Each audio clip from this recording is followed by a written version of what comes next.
नमस्कार जी। स्वागत है आप सभी का द हिस्ट्री यूट्यूब चैनल में और मैं हूँ आपका दोस्त विकास टेकरे। आज के इस वीडियो में हम कुछ नया सीखने वाले हैं। हम सीखने वाले हैं उपनिवेशवादी अर्थव्यवस्था क्या होती है, क्योंकि हम एक उपनिवेशवादी अर्थव्यवस्था के रूप में काम करते रहे ब्रिटिशर्स के लिए। हम उनके लिए एक उपनिवेश थे और एक उपनिवेशवादी अर्थव्यवस्था क्या होती है और इसका अर्थ क्या होता है यह हम समझेंगे इस वीडियो के दौरान। आप सभी से गुजारिश है कि वीडियो के अंत तक बने रहिएगा और पूरी तरह से समझने के बाद ही इस वीडियो को छोड़िएगा कि उपनिवेशवादी अर्थव्यवस्था क्या होती है। शुरुआत में ही कह देता हूँ, अगर आपको ये वीडियो समझ में ना आए तो आप कमेंट कर सकते हैं, मैं फिर से पढ़ूंगा और एक बेहतर तरीके से फिर से इस टॉपिक पर वीडियो बनाने की कोशिश करूंगा। तो आइए शुरुआत करते हैं। साथ ही आप जो ब्रिटिश अर्थव्यवस्था है या फिर अंग्रेज़ों के समय की जो आर्थिक नीतियां हैं उनसे जुड़े और भी वीडियोस देखना चाहते हैं तो एमए हिस्ट्री थर्ड सेमेस्टर की प्लेलिस्ट में आपको मिल जाएंगे। आर्थिक दृष्टि से उपनिवेश विदेशी शासकों की मातृभूमि की सीमा के बाहर वह क्षेत्र है जिसके संबंध में व्यापारिक नीति एवं आर्थिक विकास के स्वरूप के निर्धारण में अंतिम निर्णय लेने का अधिकार विदेशी शासकों के हाथ में होता है। यानी कि उपनिवेशवादी अर्थव्यवस्था को एक एग्जाम्पल के रूप में समझते हैं। मान लीजिए आपके घर की बात करते हैं। आपका घर है, लेकिन आपके घर में कौन सा खर्च कैसे करना है और कौन सा सामान कब लाना है इसका निर्धारण अगर मैं करूं या फिर बाहर का कोई व्यक्ति करे तो ये कह सकते हैं कि आपका घर एक उपनिवेश है और उसकी अर्थव्यवस्था एक बाहरी व्यक्ति चला रहा है। यानी कि आपका उस मामले में कोई भी इंडिपेंडेंसी नहीं है, आपकी कोई भी स्वतंत्रता नहीं है आर्थिक मामलों में। तो इसे हम आर्थिक उपनिवेश कहते हैं, यानी कि आप उस व्यक्ति के आर्थिक उपनिवेश के रूप में कार्य कर रहे हैं। इस व्याख्या से दो बातों का स्पष्टीकरण होता है। एक तो यह एक शासित देश होता है और दूसरा एक विदेशी देश होता है। यानी कि एक देश जिस पर दूसरा देश शासन करता है, यहाँ पर पूरी तरह से कब्जा नहीं जमाया है, यहाँ पर बाकी व्यवस्थाएं उनके हिसाब से चल रही है, लेकिन जो आर्थिक व्यवस्था है वो दूसरा देश आकर तय कर रहा है। दूसरे शासित देश के विदेशी आर्थिक संबंध एवं देशीय विकास के संबंध में शासक देश नीति निर्धारण का काम करता है।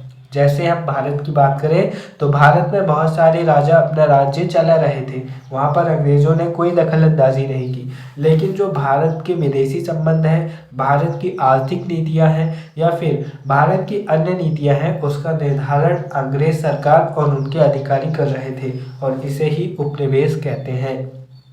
उपनिवेश यानी कि किसी भी निवेशित बस्ती में अपना उपनिवेश कर देना, यानी कि कोई चीज़ पहले से है वहाँ जाकर अपना डाका डाल देना उपनिवेश कहलाता है। ठीक है, उपनिवेशी अर्थव्यवस्था का स्वरूप कैसा होता है तो यहाँ पर अब पॉइंट्स के जरिए हम समझेंगे कि उपनिवेशी अर्थव्यवस्था का स्वरूप कैसा होता है। तो भैया भगवान का नाम लेके यहाँ पर से शुरुआत कर रहे हैं, अब पूरा ध्यान लगा के यहाँ से समझने की कोशिश करिएगा। उपनिवेशवादी अर्थव्यवस्था मूलतः शोषण पर आधारित होती है कि पैसे निकाल नहीं देगा, चपने मारे पैसे निकाल, चपने देंगे फिर पैसे निकाल के मांगते हैं, ये उपनिवेशवादी अर्थव्यवस्था होती है। औपनिवेशिक अर्थव्यवस्था के मूलतः चार आधार होते हैं जिनमें उनके स्वरूप का प्रकृतिकरण होता है। अब यहाँ पर हम उपनिवेशवादी अर्थव्यवस्था के चार आधार देखते हैं। कच्चे माल के प्रदाय, यानी कि उपनिवेश से ये कच्चा माल लेते हैं और फिर उसे पकाकर और दूसरी जगह पर बेचते हैं। यहाँ पर सब्जियों की बात नहीं हो रही है।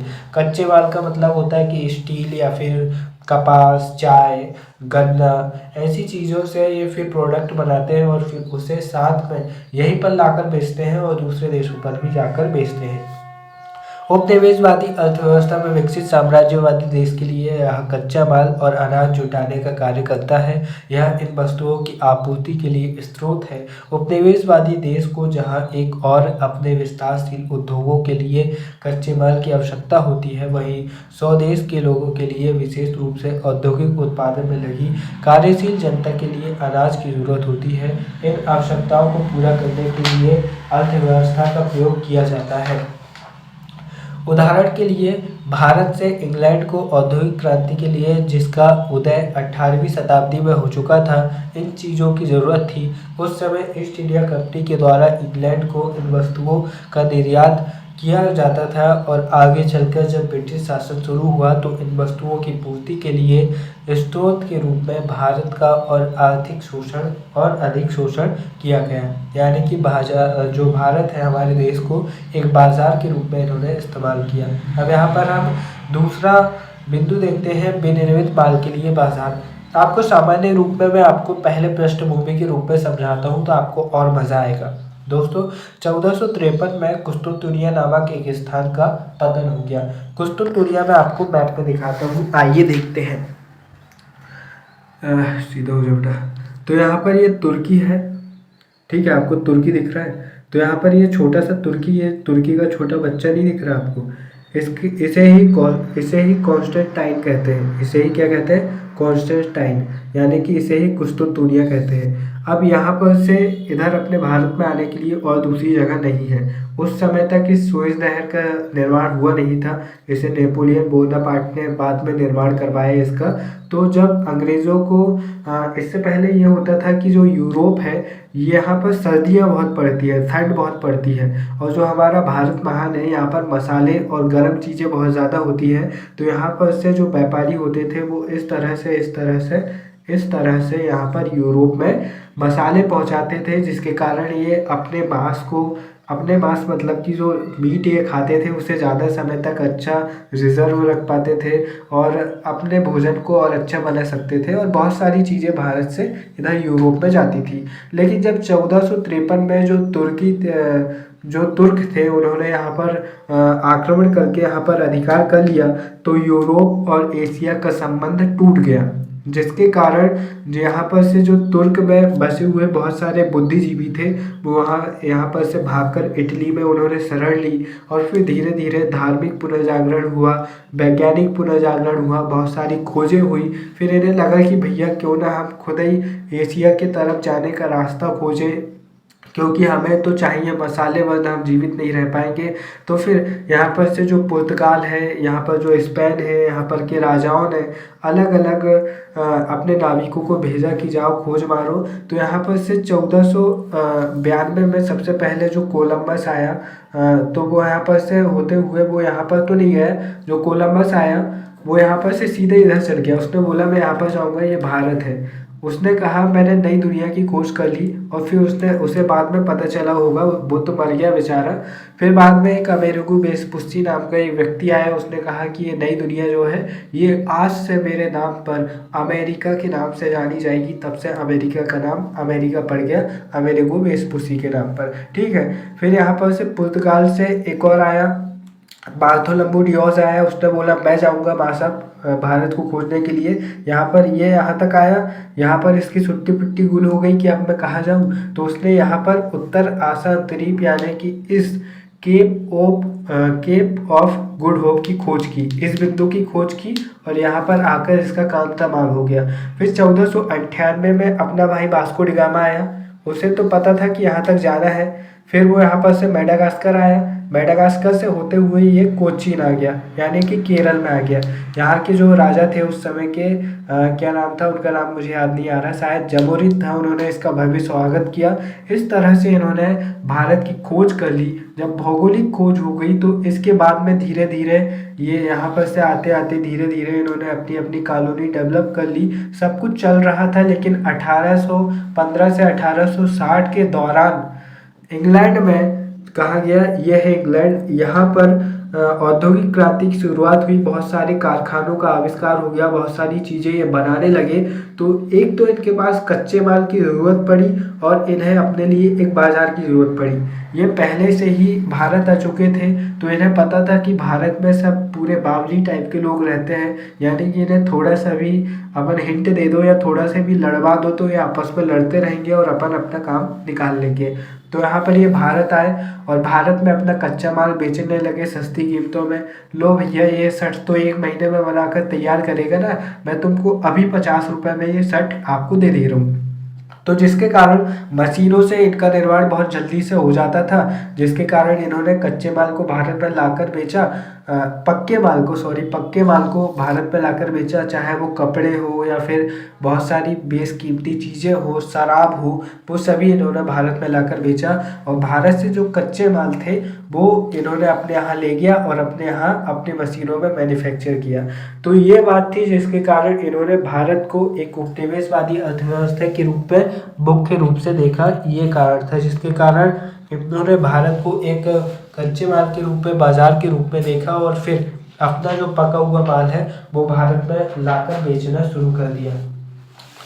अब जब ये इस तरह से बाजार में हथकंडे अपनाने लगे, अपना सामान बेचने लगे, तो इन्हें बहुत सारा मुनाफा हुआ, जिसके कारण इन्होंने सोचा कि भैया अब क्या करें, पैसे भरकर तो रख नहीं सकते, कहीं इन्वेस्ट करते हैं। जैसे आज हमारे पास बहुत सारे पैसे आ जाए तो हम सिर्फ बैंक में डालकर नहीं रखेंगे, हम म्यूचुअल फंड में लगा देंगे, हम बहुत सारी कंपनियों के शेयर खरीद लेंगे, हम अलग अलग जगह लगाकर उस पैसे को बढ़ाने की कोशिश करेंगे या फिर उसे कहीं इन्वेस्ट करने की कोशिश करेंगे।